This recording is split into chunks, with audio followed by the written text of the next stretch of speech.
Welcome to everyone. Again, this is a new edition of the STA Smart Talks in which we have open discussions with experts from all around the world on topics of interest for the future of infrastructures in Europe and beyond.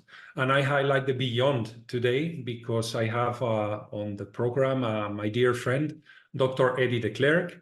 He's Senior Division Manager in the Global Solutions Division of Oriental Consultants Global, the super famous OCG company in Japan. I have had the pleasure of working with Eddy Declercq over a number of years that span already for more than a decade. And I must say that 10% of what I know about Africa, I know it because I read something or I live there or whatever, but 90% of what I know is thanks that Eddy shared his long experience in the continent with me. So who's a better person than Eddy to have today's discussion about the future of transport infrastructures in Africa? Eddy, how are you doing? I'm fine, and José, thank you for really such a very nice introduction. And I must say, there are a lot of other experts like me also that know a lot about Africa. So don't put me on a pedestal like that. But indeed, I spent some time over there and deal with transport and transport issues. So I look forward to talking to you about that. Okay, I must highlight that at least you have been that important to me, at least to me, because I learned so much about best practice and what was the realistic approach to things there when I came with these ideas that normally people like me bring from the research and development projects and for the high-level strategies of the European Union. And basically you added this sense of reality in things, no, when we work together, and this is something that I'm carrying in my professional, let's say, experience today, no. So what we have done is we have agreed on a number of questions that I will share on the screen, and then we can maybe talk around them, and also we are sharing them with our esteemed audience, so it's easy for them to follow what we are discussing about. So my first question would be to you. There have been some efforts, no, very serious efforts that seem to plan the future of transport policy and transport governance in Africa, no, fundamentally promoted by the European Union. So do you agree there's a vision in the long term? Have these transport corridors that we have heard about over the years worked or not? What is your take on this, Eddy? Yeah, thank you. It's indeed a very relevant question for to start with.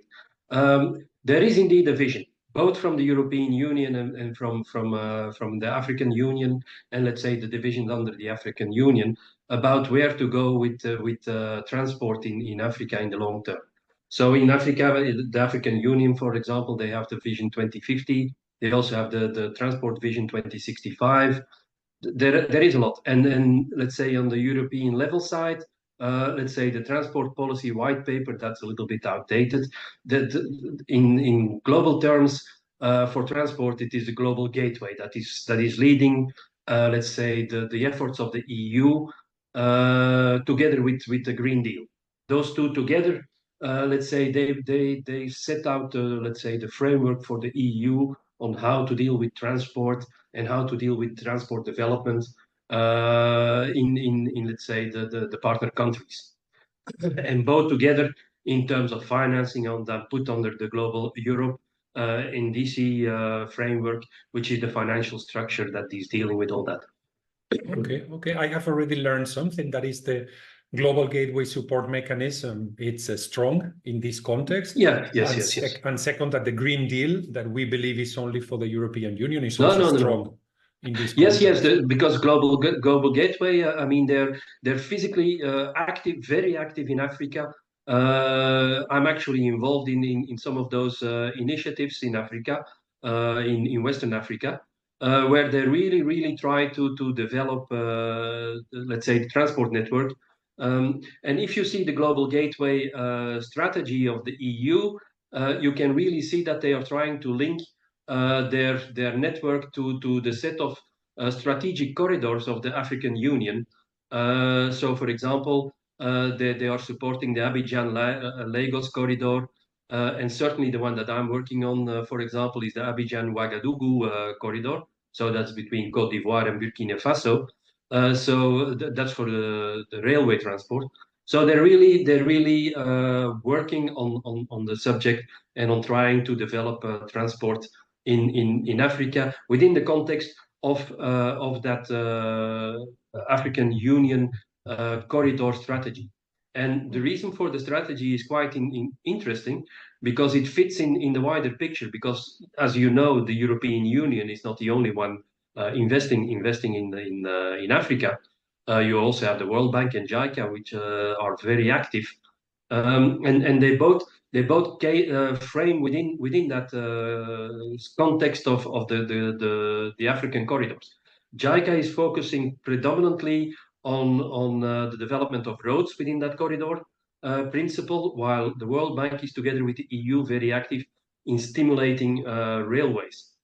The reason why they both are very active on that is because they, since 22, are now joined under what they call the Partnership for Sustainable Infrastructure Investments. That was decided during the G7 summit in Cardiff Bay, and later thereafter in Schloss Elmau in Germany, consolidated. And that's really let's say a joint strategy to go towards Africa and develop the transport system over there. So that is let's say the very wide framework in which activities are going on there. But I must say it is indeed very organized, in the sense that on paper the strategy is clear, the networks are clear, the corridors are clear, and even the timing is clear. It's another word, of course, whether it is fully implemented or effectively followed. But let's say that it's positive, it's going forward, and maybe not in the speed that they want, but it's going forward, and the situation is improving.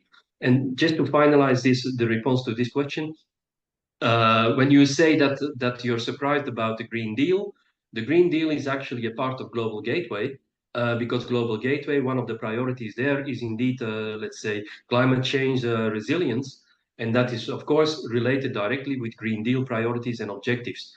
And you can see that when in terms of the investment plans, the initiatives of the EU and what they want to do there is a lot of focus on all activities that are falling under the green perspective of transport. So the earlier investments in road transport, they have substantially diminished compared to now what is intended to be investments in railway development, because railway, of course, is much greener in terms of transport compared to roads. And secondly, also, and we come to that later, I think, in one of the final questions, also in terms of electric vehicles, there is a lot going on in Africa. Okay, most interesting. I think it's a great answer, the one you have given us, because we needed context, and now you have built the context to probably go into more detail, no, and go into the deeper questions, no. In the next question that I propose to you is, I would be interested in knowing, and I have had the honor of working with you in some projects in the Middle East in this topic, is we always discussed, or not only in the Middle East, also in Northern Africa together. I will not mention the countries, but we were working together. But it's true that sometimes when we look at infrastructures, we forget that there's a precondition to this. And the precondition is, are they prepared? Do they have the proper administrative structure to take up these challenges? So I want to ask you about this. How I know this is a very difficult question, but or at least a tiny bit unpolite question. But what is your take on this, Eddy? Yeah, it's a question indeed. As you say, it is very difficult to answer that, and actually the answer is a yes or no answer, yes and no answer. So on the one hand, there is a strong desire from the side of the European Union, also the World Bank and other donors, that let's say investments are done with partners in Africa that are, should I say, that are have good governance and that fall under the principle, the democratic values that, let's say, the Western countries uphold as essential elements. Now, sadly enough, and you know that as well, you don't need to be an expert about that. You know that many of the African countries are not directly bright democratic countries. And sadly enough, certainly when we talk about West Africa, you see actually the opposite happening. That more and more countries kick out the European partners and even the American partners, like in Niger, where they are now asked that the Americans are leaving, while the French are being kicked out from Burkina Faso, from what is it, the other countries, or whatever. So and now it seems even that in Senegal there is opposition against France. So you see and most of those countries they're no longer real democracies. If you see what is going on in Burkina Faso, that is everything but a democracy. And then they just decided, I think, 2 or 3 days ago, to extend the let's say the rule of military with another 5 years. So that is okay. On the one hand, you can understand it because let's say the insurgencies and the Islamic attacks and things like that, they are quite heavy. If you see sometimes the information from Burkina Faso, you get scared. Even if you are in the city, in the capital city, in Ouagadougou, I didn't feel very safe when I was walking around over there, and I was most of the time just in the car, going to the meetings and staying in the hotel. That was about it. So it's a very strange thing. And so you can say, if you see Global Gateway, which one of and also the European Union as a whole with its fundamental principles, one of the first thing is always, let's say, the democratic values and the high standards that are related to that must be upheld. Second element is always also good governance and the transparency principle and accountability principle that has to be upheld. So, but if you're really fixed on that and you want to do that, you're not going to go very far because, for example, the project I'm working on, it's going through Burkina Faso. So if we say we only deal with democratic countries, the work on the railway line connecting Abidjan with Ouagadougou, you cannot work on it because it stops at the border. You see, halfway through, it has to stop because you're then going into Burkina Faso, which in principle you cannot work with. So that whole element of enhanced governance is already an issue that is a yes and no answer. Yes, they want it, they ask for it, but on the other hand, if it is not there, it's not something that is automatically going to block, let's say, the cooperation. You have to go very far into, let's say, undemocratic practices before the EU and other donors really going to say, we cut. Capacity building is another element. Okay. Capacity building, I would say that it depends a little bit on the country where you're standing, but most of them, I think, have by now the capacity and the expertise to deal with at least the most important elements of transport development and mobility development. It's no longer like 10 years ago when you said, oh, before we can really do something, set up a public-private partnership or something like that, we need to explain them what it is, how to manage it, how to deal with it. No, that time is gone. They know what they're doing, and let's say it's progressing very rapidly. Okay. I remember at the time you and me in the dossiers we were engaged, we were organizing a lot of training seminars, and this was like a foundation. Because unless we came to a level in which the discussion would be understood by both parties, it proved difficult. That time is, let's say, with a few exceptions, for most of the countries where, let's say, development is going rapidly and strongly, let's say the capacity is there to deal with. Okay, that's fantastic news. Yes, it's sometimes how would I say, if you go to an advanced stage, you might have to combine it with some capacity development, like I'm doing in Uganda now. It's an issue that is a little bit complicated in terms of commuter rail development in Kampala, greater region. but let's say the foundation is there.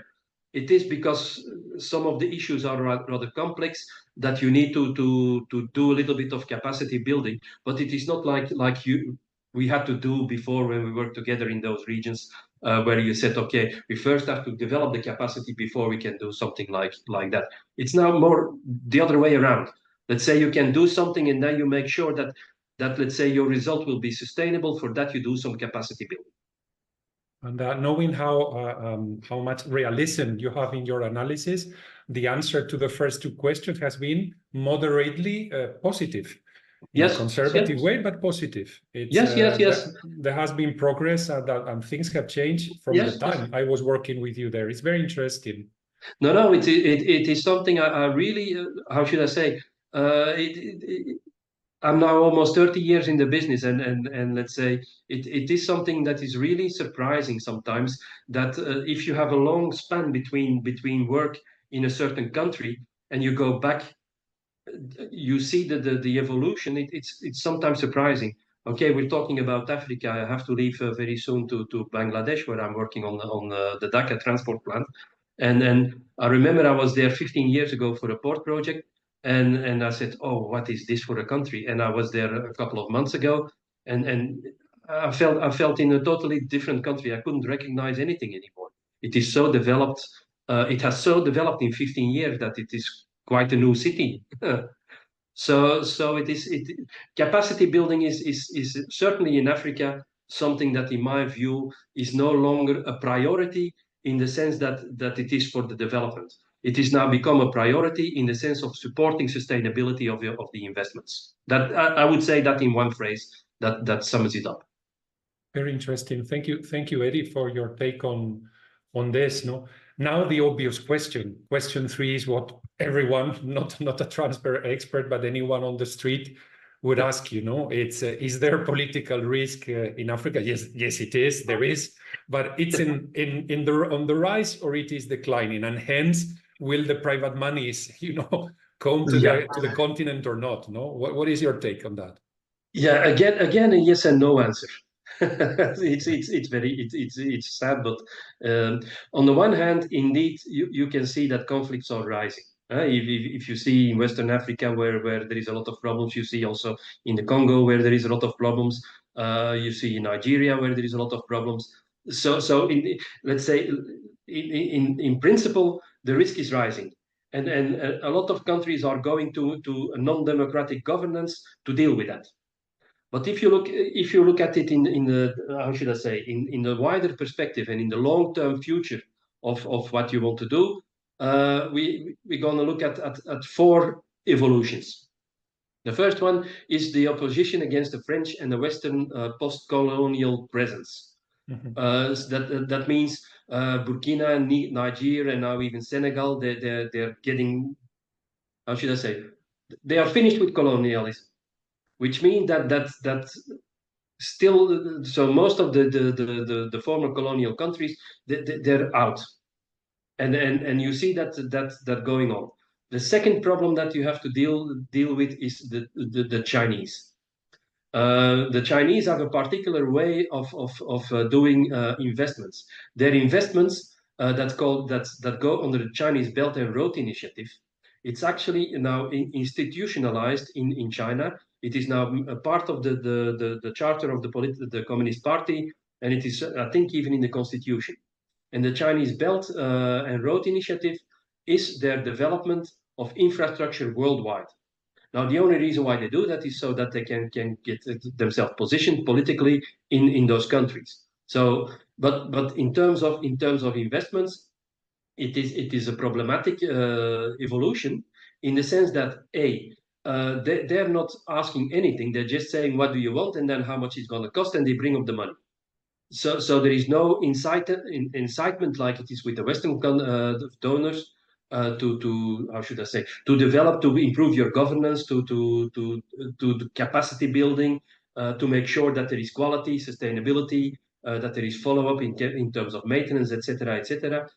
The Chinese don't care about that. They want infrastructure. You get the infrastructure, and that's it, and you deal with it yourself. The second problem is that, contrary to let's say what Westerners are doing,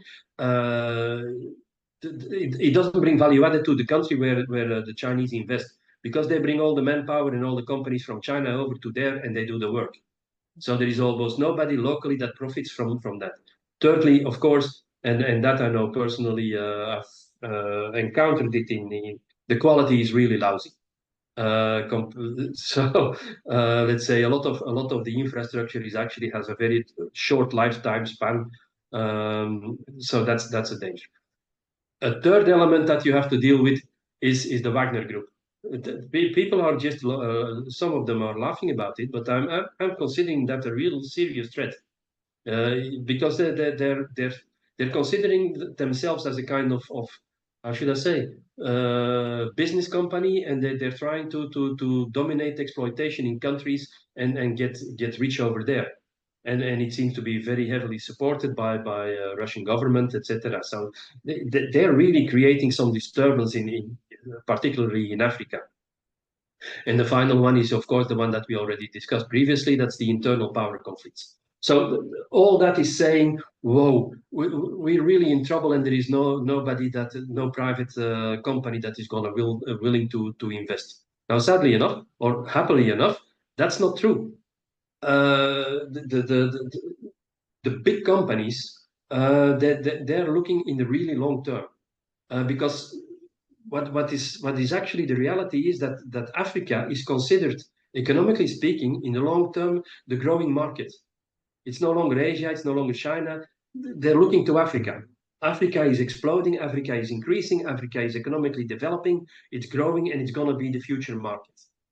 So that's let's say the economic argument for many of the big investors in the big companies, and I'm talking now in logistics terms, but it's also in the energy sector and others, that they continue to look to Africa, even if it is with all those complicated situations now, it is for them the future.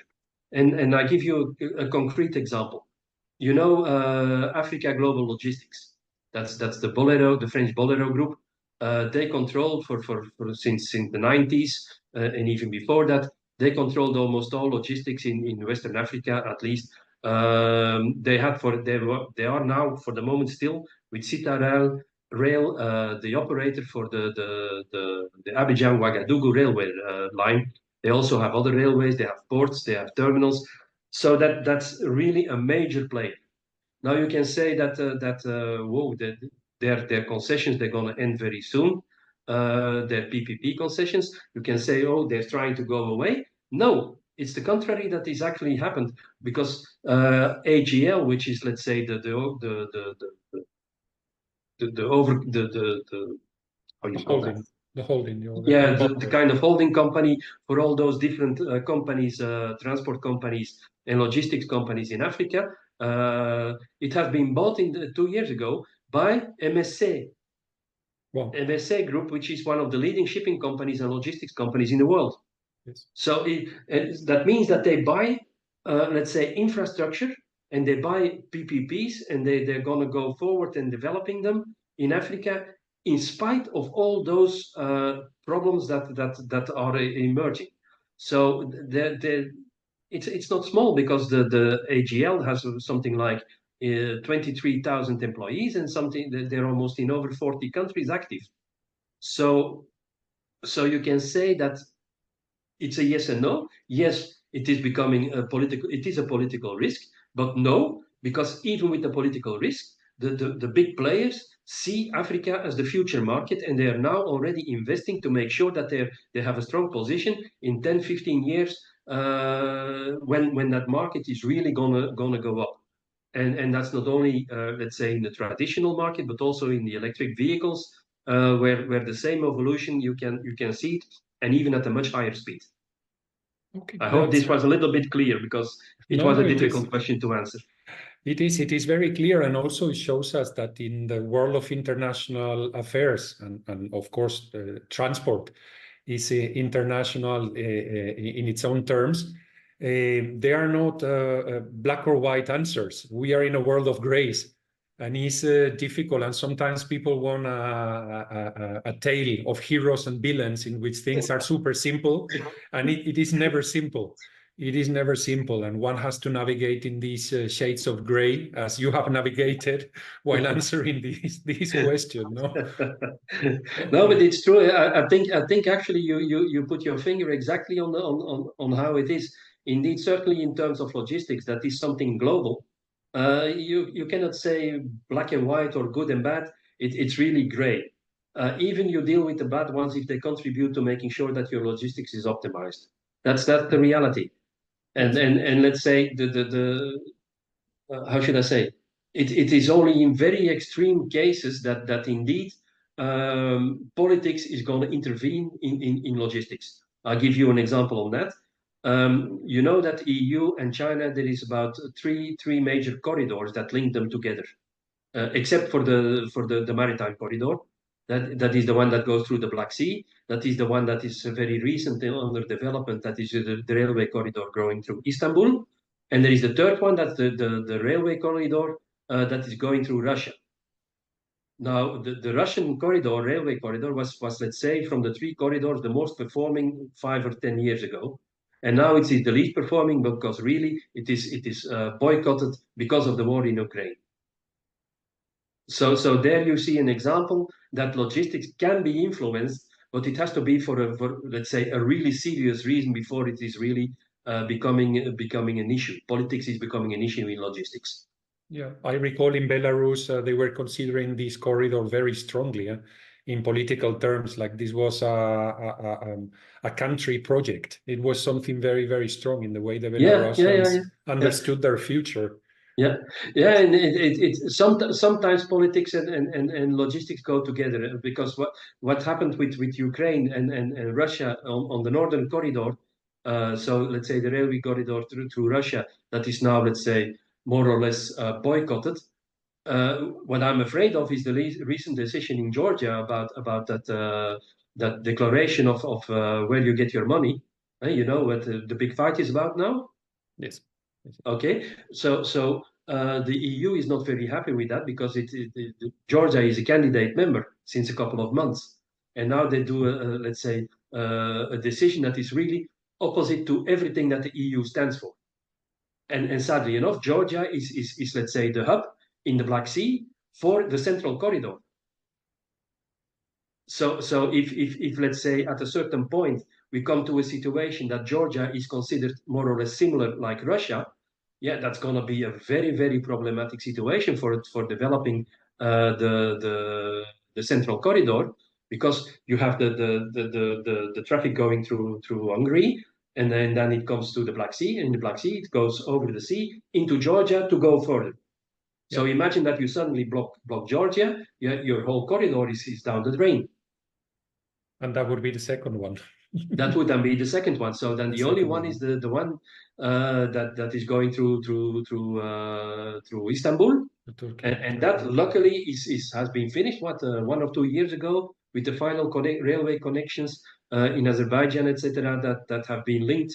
So that would be now let's say the priority corridor, and it is starting to develop. Okay. So if really the things go bad in Georgia, that would be very positive again for the Turkish and for that southern corridor, because that would then become, let's say, the priority objective for support and for development. Okay, thank you, Eddy, for your exceptions. Thank you for your answer. I think it has been very, very informative and enlightening. I mean, in my next question, I am asking you more on details. I mean, what is the state of things? So I have mentioned here 4 topics, that we are all interested in.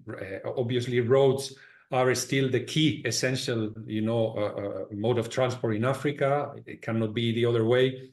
But I wanted to ask you briefly on how do you see road maintenance practices? Are there proper inventories today in the continent? How is transit transport, and in general, has road safety improved even a little? Yeah, that's again 4 questions that are, let's say, that I could talk a long time about, but I will really reduce my answer to very simple answers. In the first one, the road maintenance, that is let's say a priority, in the sense that it is, let's say, also one of the priorities for funding by international donors. Because the road, indeed, as you correctly state, it's let's say the main mode of transport and the main mode of development, because it gives you access to cities, it gives you access to employment, it gives you mobility. You cannot do that with railways the same way. So roads remain, let's say, the foundation for the development in Africa. In that sense, road maintenance is supported by almost everybody, in the sense that it goes sometimes so far that it almost destroys railway traffic, because the road is so good and so efficient that almost all traffic goes on the road. So in that sense, it's okay. Sadly enough, sorry. Sadly enough, road maintenance is not something that is sustainable. So a lot of maintenance is done over a period of time, and then it is more or less neglected. And so you still have a lot of roads that have been very good and are degrading very rapidly. And that links it directly to road safety. Road safety, sadly enough, it is still a disaster. In the sense that a recent UN survey said that Africa is the one with the highest road accident fatalities in the world. They are around 26 deaths per 100,000 people, while the normal average in Europe, for example, is 9. You see? So, and even if you compare it to Southeast Asia, where people, countries like India, etc., over there it is 17. So it is still extremely high. And the main reason for that is, there are two main reasons for that. And one of the reasons is very bad maintenance of the roads. Certainly at night there is no light, so if you have big potholes and suddenly that you enter in, that can be fatal. The second one is that, of course, nobody follows the rules, which makes it extremely dangerous to drive. And thirdly, it is indeed, how should I say, the overload of trucks that is creating a lot of trouble. And I think we're going to come to that later. But those are the three reasons why road safety is extremely poor in the country. And sometimes the accidents are so grave that you even hear it on CNN and on BBC World, because of the number of people that are killed in what we call a simple road accident. In terms of an inventory, as far as I know, but I'm not an infrastructure specialist, so I might be wrong here. Don't take me literally, but I don't think that an inventory of road assets and of roads exists in terms of details. I told you about the corridors. I think there in total are 19, of which 10 are supported by the EU. So those are quite well defined. Per country, I think there is indeed quite a good inventory of what types of roads and what is the quality of the roads, is it paved or not, etc. But a global one for Africa, I don't know that it exists. Although you can maybe find it on the region 3 in GRIP. GRIP is let's say a project that is ongoing that is called the Global Roads Inventory Project, and so they try to they make an inventory of the roads worldwide. And region 3 is Africa. They're working on that. So it might be that over there you find a decent inventory at Africa, at, let's say, the continent level. But as I said, I'm not an expert in that, so I cannot really comment on that. Finally, your question on transit. Transit has indeed been facilitated, and that is already since many years, with the African Union, and then with let's say the subdivisions per region in Africa. They are doing a lot to make sure that like in Europe, borders are disappearing, and let's say transit is facilitated. It's still going to take time before it's going to be really efficient, because of let's say the lack of digital, the lack of let's say expertise also in how to manage, the lack of programs, still of course a lot of briberies and things like that play a role. But on average, I can say that transit transport is improving. And you can see it really also in the light of those corridors. Those corridors has a clear objective of linking the economic centers, not only in between themselves on the continent, but also linking them, even the landlocked countries, to the sea, so that they can have a global perspective and a global reach. So transit is becoming an important element, and a lot is done at the regional and continental level to develop that. And the EU and also JICA are quite active in that domain by trying to improve transit facilities and reduce the time at borders. Okay.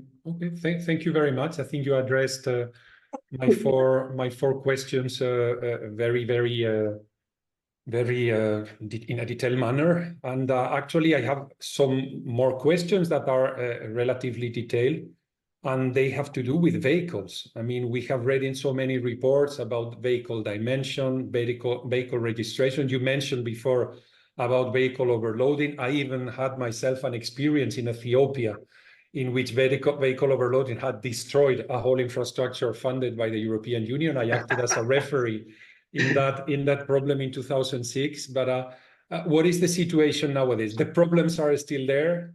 Oh yes, sadly enough. Yes. So vehicle dimension, vehicle registration, they are issues that still are not under control. So you have a lot of let's say illegal cars that are not registered. Of course, with all the consequences, if there is an accident, you're stuck. There's no insurance. There's nothing. Vehicle dimensions. It's also here not really, how should I say, organized. It's not like sorry, I have a cold. That's why. It's not like in Europe that you have car control of trucks and cars, etc. It is not done. But let's say the main problem in terms of vehicles is indeed the vehicle overloading. It still gives significant challenges to governments, not only in the fact that it is causing a lot of fatalities,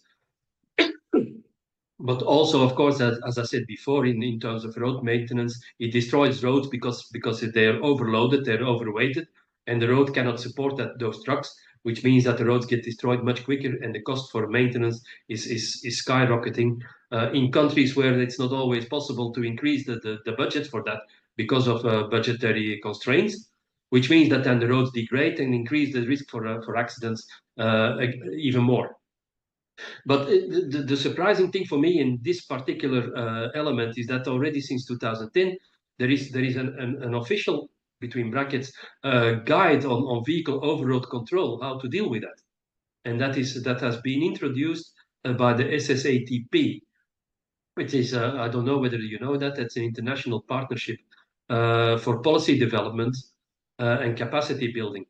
And that is focusing on the transport sector in sub-Saharan Africa.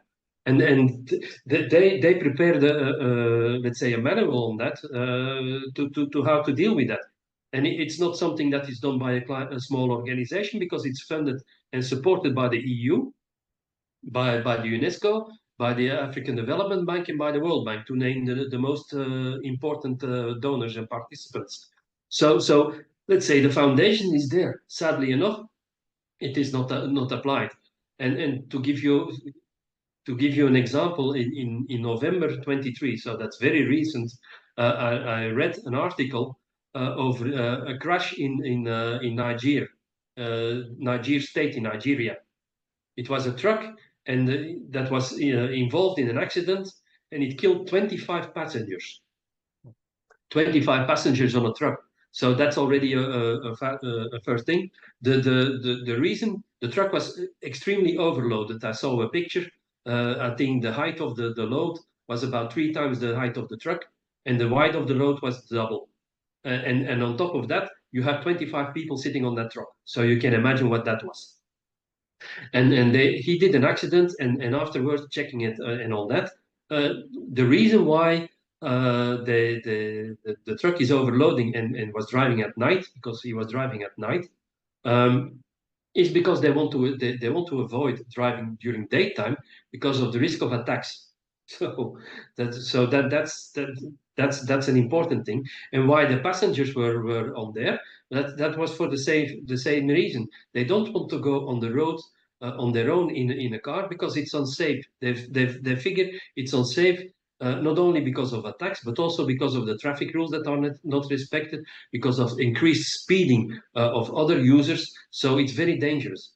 So how should I say? Vehicle overloading is a big problem, but it is also related to security, to road security, road safety. It's a very complex domain of intervention where it is very difficult to get a grip on.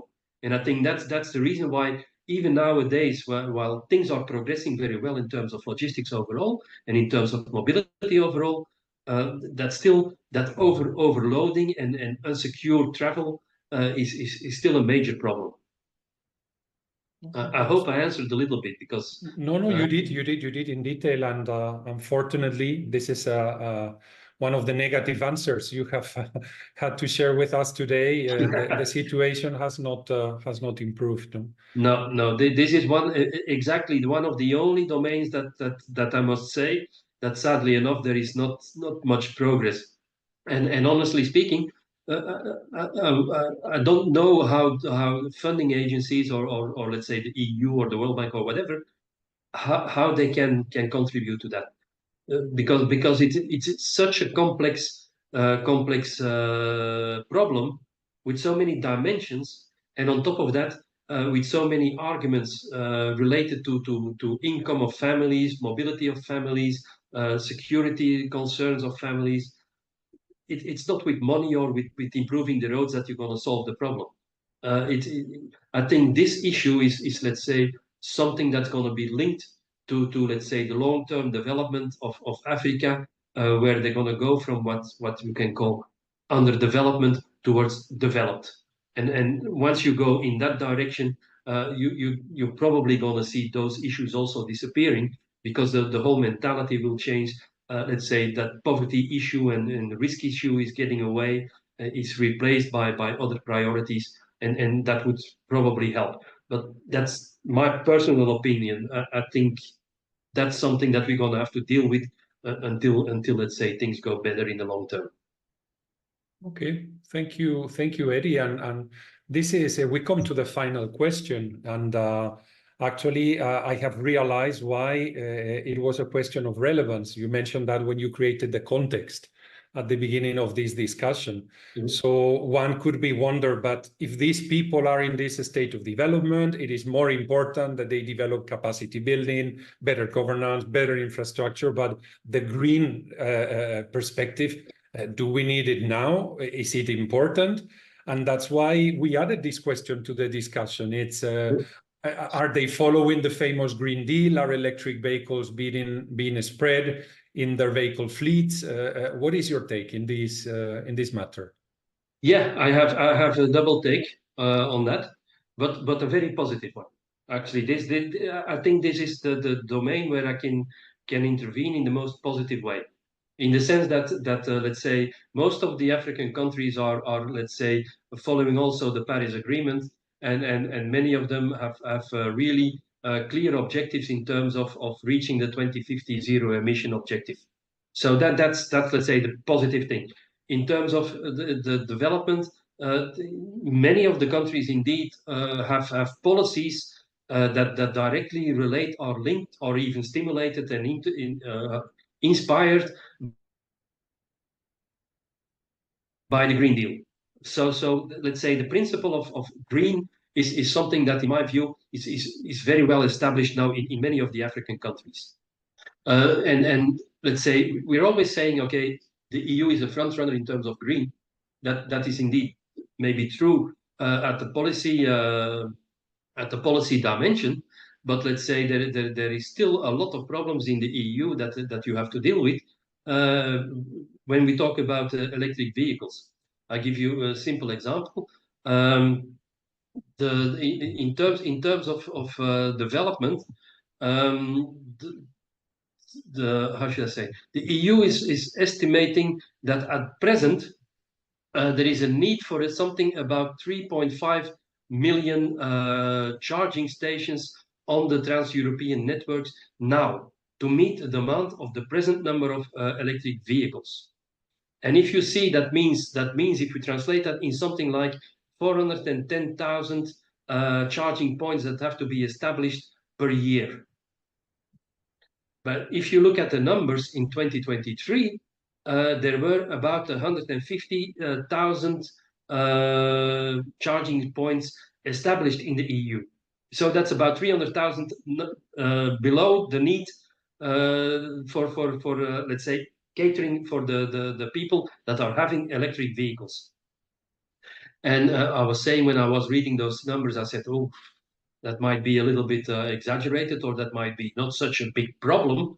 No, it is really a big problem, because I was following very recently a program on the French television where they were talking about the vacation, during the vacation period, July, August, of people, and that it was for the people that had an electric car a nightmare.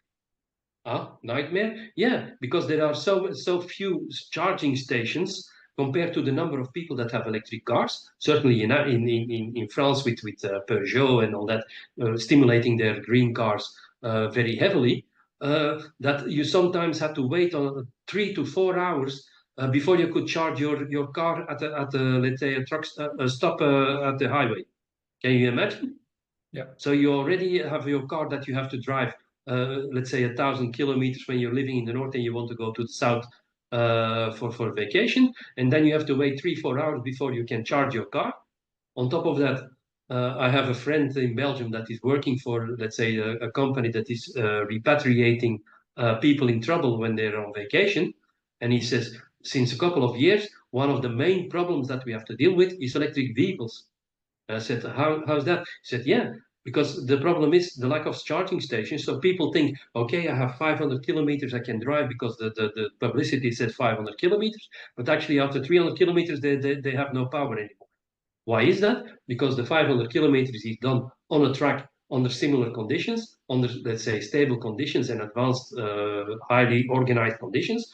While when you're traveling in the middle of a highway, that is all the time changing, so your conditions are not the same. So your time that you can use your car is much lower.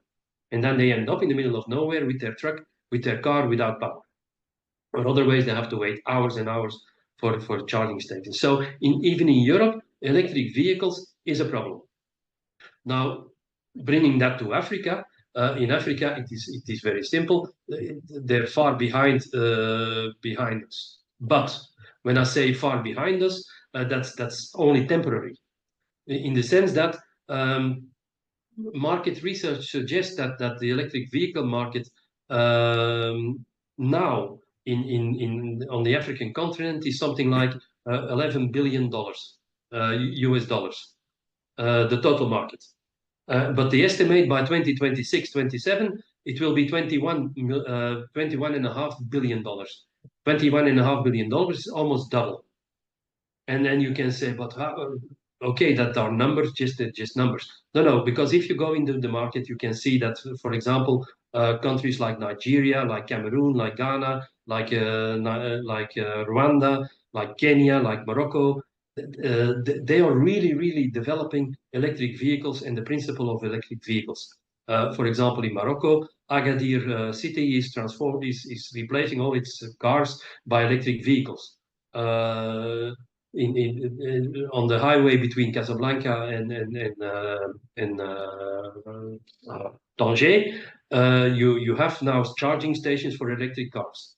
In Casablanca, where I live, I see a lot of electric cars running around, and the number is really increasing.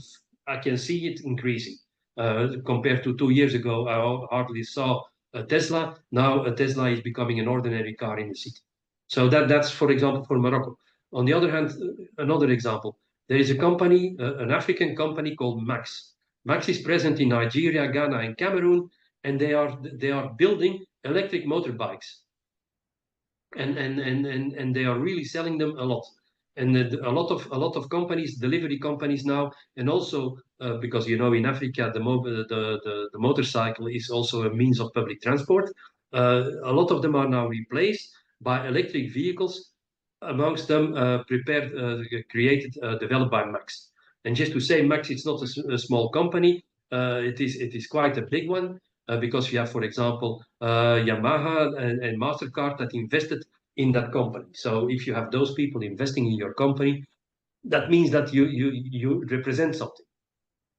So if another, for example, Rwanda is one that is really going towards converting into electric, in the sense that they have a whole battery of policy interventions and legislation that is creating the market for that. They are, for example, if you're a company that an energy company that wants to provide charging stations, okay, you can have the land for free to put your charging stations. That's not nothing. Land for free to put your charging stations. The electricity tariffs are reduced when you have an electric vehicle, so that you can charge it at your home. Electric cars and spare parts for electric cars are exempted from duties or import taxes, etc., etc. They are not taxed per year. So that's in Rwanda. Politically, they're very well. Uganda, another one.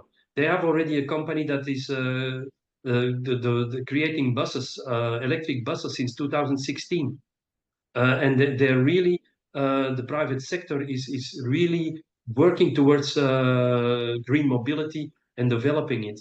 Not only electric vehicles, but also, for example, by railway development, they're doing a lot there also. Give you another example, and then I'm going to stop, because otherwise I'm going to give you a huge amount. Kenya, for example, a recent survey estimated that there are about 30 to 40 local e-mobility startups. So that's not nothing, eh?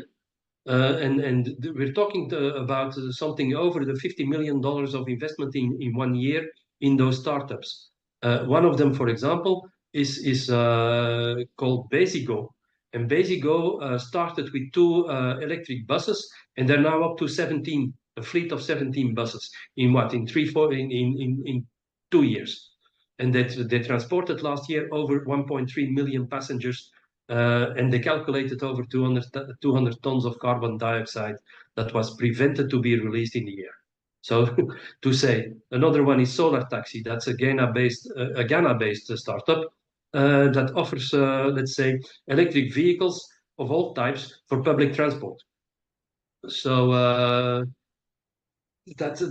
those are examples. And I can continue, because there are a lot of them. It is really a growing market, and it is estimated that very soon it's going to be, let's say, a dominant economic development. How should I say? Facilitator for economic development. And let's say even the politicians, although they have sometimes very weird ways of thinking in terms of green, they are very positive. And it's very normal, because they are now seeing what climate change is doing, and the air quality deterioration is doing. A recent survey also said that there is about over 350,000 deaths per year on the continent that can be accredited to climate change effects and let's say pollution. So you can imagine that's quite a serious amount, and that politicians, even if they're not democracies, and even if they're not, let's say, aware of all those big political ideas, they care about let's say their country, and they care about that, and for them green is becoming important. I hope that's an answer that satisfies you.